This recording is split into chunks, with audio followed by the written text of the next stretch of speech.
টাঙ্গাইল জেলা বিএনপির প্রতিষ্ঠাতা সাধারণ সম্পাদক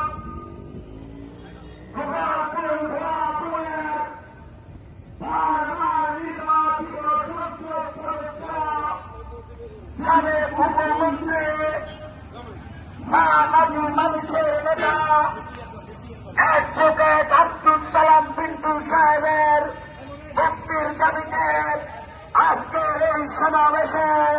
প্রধান অতিথি হিসেবে উপস্থিত থাকবেন বাংলাদেশ জাতীয়তাবাদী দল বিএনপির ভারপ্রাপ্ত চেয়ারম্যান জনাব তারেক রহমান, প্রধান বক্তা হিসেবে উপস্থিত থাকবেন জনাব সুলতান সালাউদ্দিন টুকু ভাই, প্রচার সম্পাদক